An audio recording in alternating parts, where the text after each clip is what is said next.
Sebanyak 51 orang pegawai Komisi Pemberantasan Korupsi tidak lagi dibolehkan dengan lembaga suah bergabung setelah tidak lolos tes wawasan kebangsaan.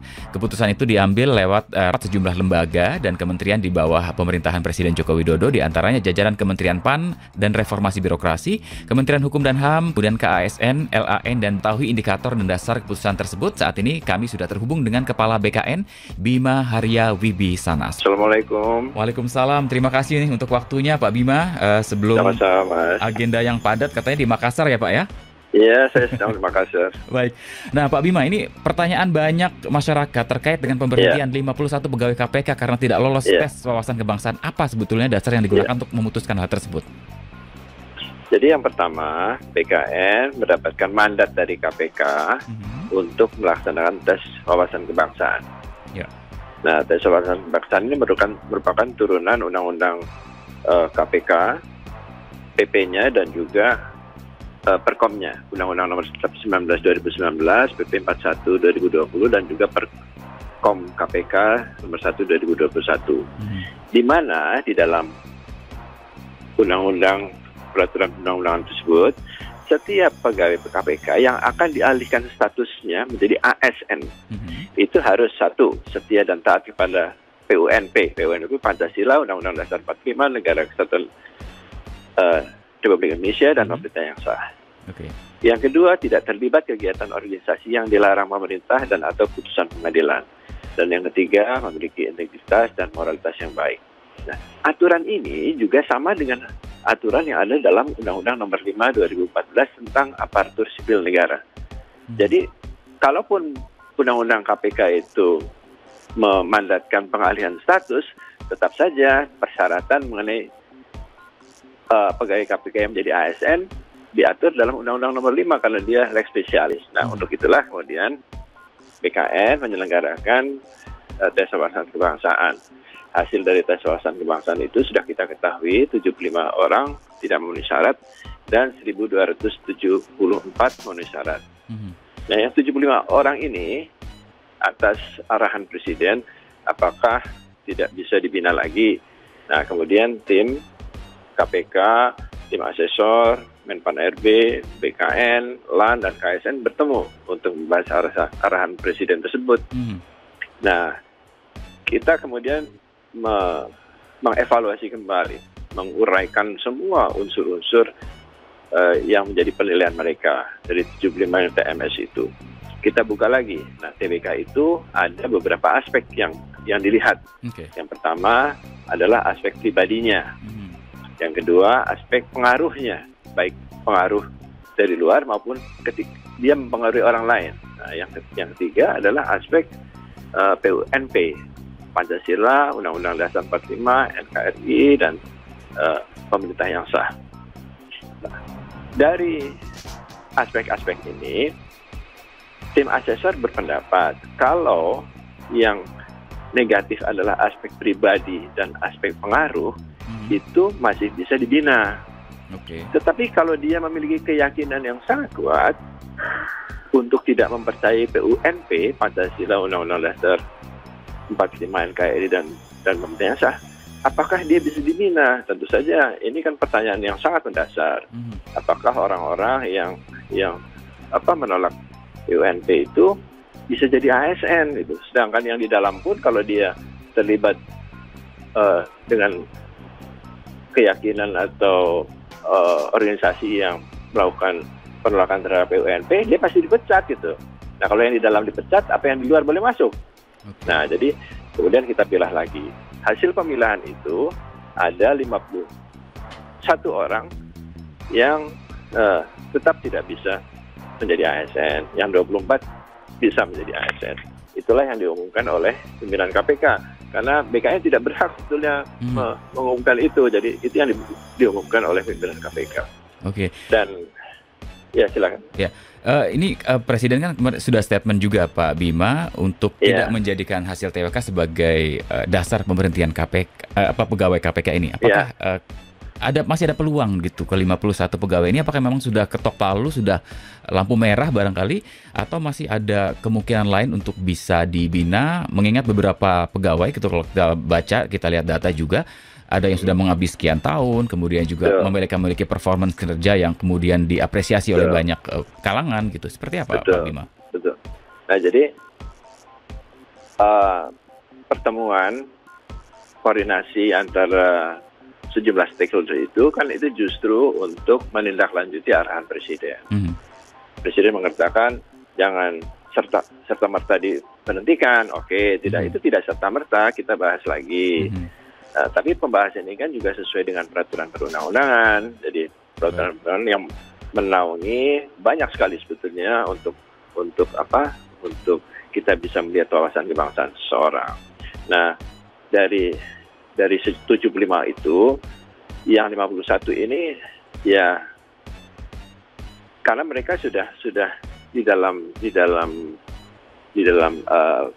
skornya itu sebetulnya ekstrim gitu ya. Itu ekstrim. Jadi tim asesor baik itu dari BNPT, dari BAIS, BIN, dari Pusintel Angkatan Darat, dari Dinas Psikologi Angkatan Darat, sepakat mengatakan ini akan sulit sekali untuk mengubah keyakinan yang seperti ini. Gitu. Jadi itulah kemudian tidak kita masukkan sebagai calon ASN. Baik, Pak Bima, kami juga ingin mengkonfirmasi mengenai konten atau poin-poin dalam proses wawancara ini. Kan ada beberapa pertanyaan yang cukup kontroversial. Nah, mungkin perlu diluruskan juga seperti apa sebetulnya proses wawancara atau proses TWK ini. Kemudian apakah proses pertanyaan-pertanyaan yang kontroversial itu memang bagian dari SOP dari tes tersebut atau memang improvisasi dari pewawancara, Pak Bima?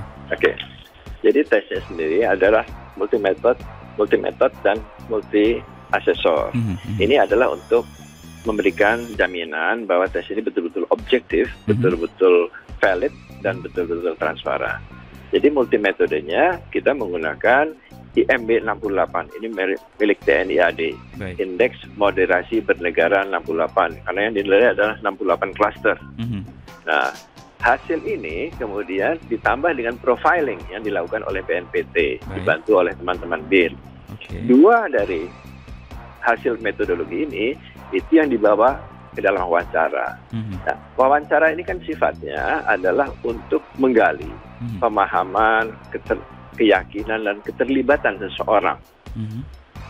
Apakah mereka moderat atau sangat liberal atau sangat radikal gitu ya. Nah, itu yang digali. Jadi pertanyaan-pertanyaan asesor itu adalah pertanyaan-pertanyaan yang bersifat pertama proyektif. Ini kira-kira orang ini memiliki kecenderungan apa?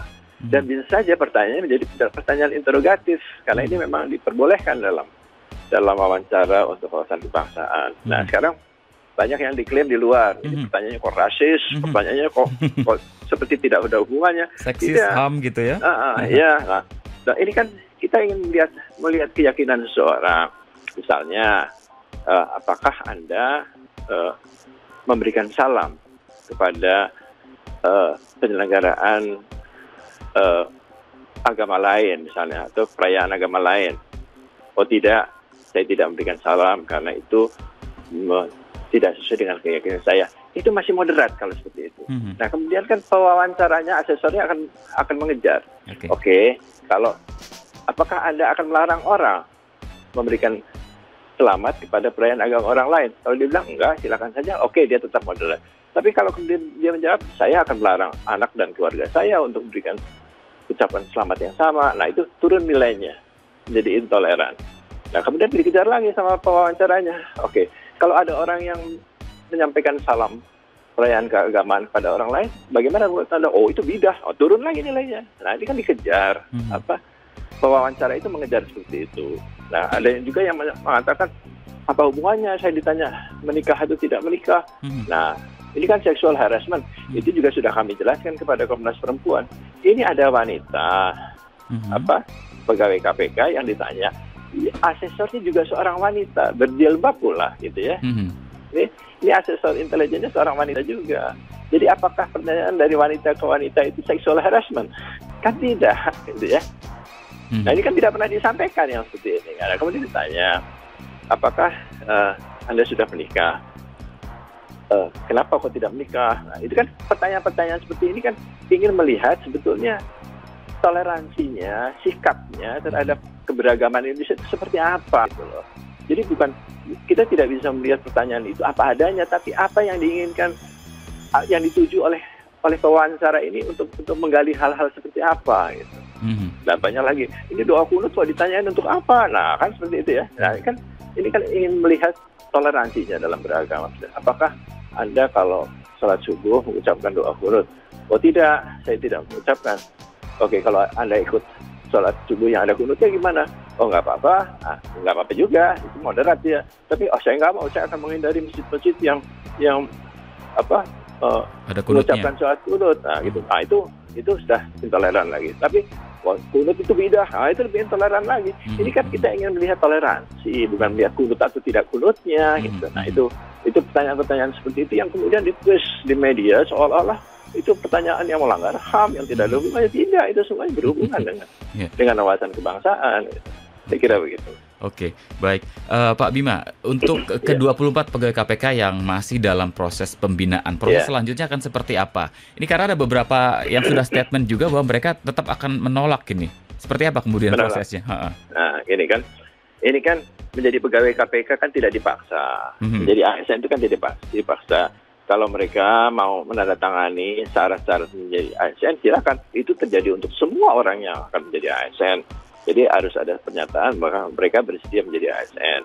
Kalau tidak, ya tidak apa-apa gitu. Nah kalau mereka mau, yang 24 orang ini, mereka akan dilakukan pembinaan. Pembinaannya oleh siapa nanti? Nah KPK nanti tentu akan bekerja sama dengan instansi lain. Instansi yang memang memiliki kewenangan untuk melakukan diklat ASN ini adalah LAN. LAN juga nanti akan bekerja dengan instansi lain. Nah, diklatnya apa? Diklatnya adalah diklat bela negara dan wawasan kebangsaan untuk meyakinkan bahwa aspek pribadi dan aspek pengaruh tadi tidak berpengaruh terhadap pekerjaannya sebagai anggota KPK gitu. Nah, itu perlu dilakukan. Baik. Pak Bima, terakhir barangkali setelah nanti KPK menjadi bagian dari ranah eksekutif, kemudian nanti tentu rekrutmen juga akan menjadi bagian dari ranah BKN ya terkait pegawai. Akan seperti apa? Apakah juga akan melalui proses yang sama seperti yang saat ini ditempuh atau seperti apa? Kalau untuk rekrutmen CPNS kan ini entry level ya. Entry level itu semuanya sama. Kita akan melihat apakah mereka memiliki kemampuan atau kompetensi intelijensia yang memadai, apakah mereka memiliki karakter pribadinya bagus, wawasan kebangsaan juga dilihat, walaupun itu dari sisi pengetahuan, belum keyakinan. Ini kan berbeda nih antara yang CPNS, wawasan kebangsaannya dengan wawasan kebangsaan pegawai KPK yang sekarang. Kalau CPNS itu masih pengetahuannya atau pemahamannya terhadap wawasan kebangsaan. Kalau yang pegawai yang KPK sekarang ini adalah keyakinannya, values-nya, keterlibatannya, implementasinya, itu kan beda itu ya, karena mereka sudah senior. Nah, kalau setelah mereka bisa lulus itu, mereka mengikuti seleksi kompetensi bidang. Ini dilakukan untuk semua ASN yang masyarakat yang daftar menjadi ASN. Mereka harus lulus tes itu.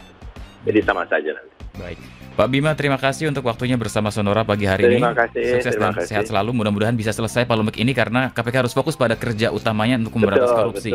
Baik. Betul. Jadi mudah-mudahan ini bisa memberikan sedikit gambaran yang lebih fair lah kepada pimpinan KPK. Terima kasih. Terima kasih Pak Bima.